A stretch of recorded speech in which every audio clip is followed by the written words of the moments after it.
сәлеметсіздер ме 6 сынып оқушылары. Бұл сабақта біз сіздермен English Plus 6 Students Book Unit 4 Past Simple Questions атты сабақтағы жаттығулар жасалу жолымен және жауаптарымен таныс боламыз. Page 49, 49 бет. Сабақты бастамас бұрын басқа да пайдалы сабақтарды жіберіп алмау үшін осы каналға тіркеліп, егер сабақ пайдалы болса, видеоға лайк басып, достарыңызбен бөлісіп отырыңыздар. Now let's begin our lesson. Сабағымызды бастаймыз.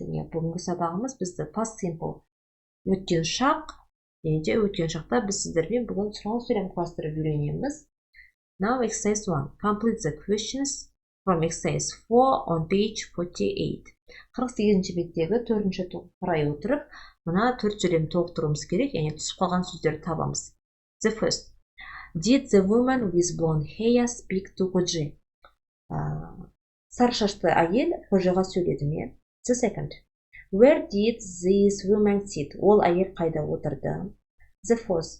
Did a man with a strange beard speak to Koji?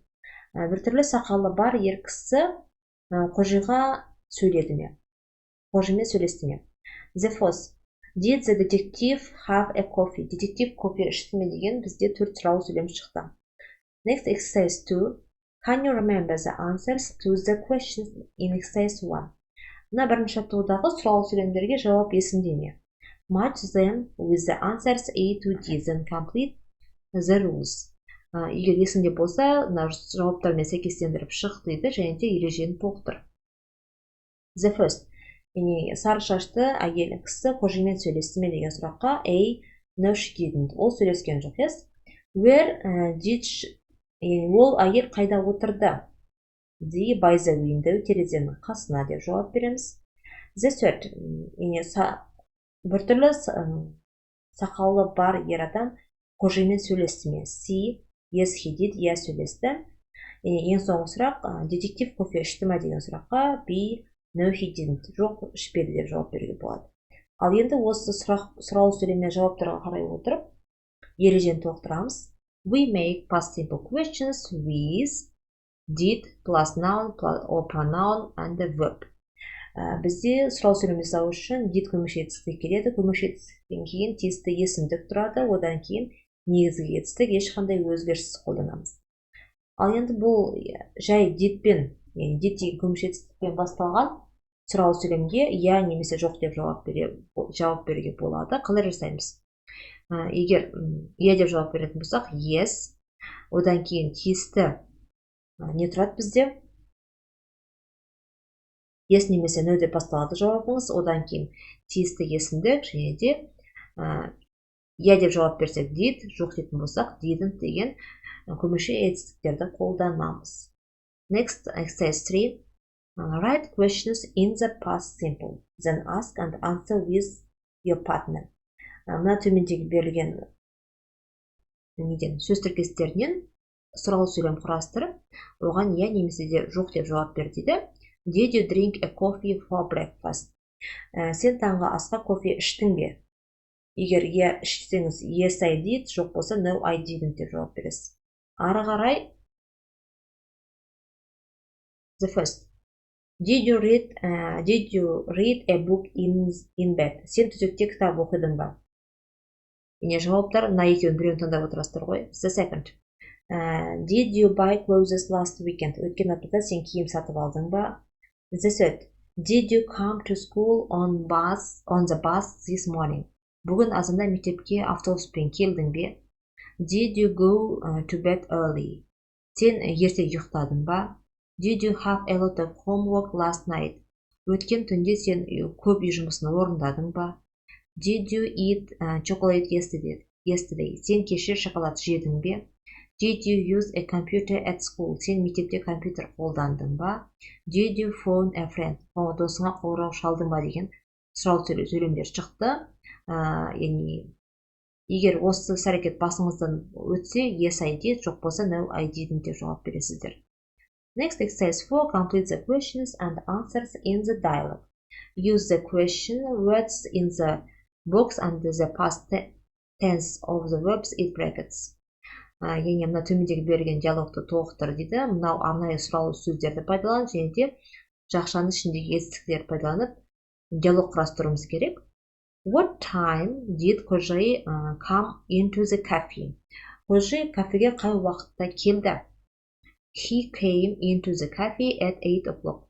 Ол кафеге сағат 8-де келді. Where did he sit? Ол қайда отырды? He sat near the door. Ол есіктің қасына отырды. Who did he talk to? Ол кіммен сөйлесті?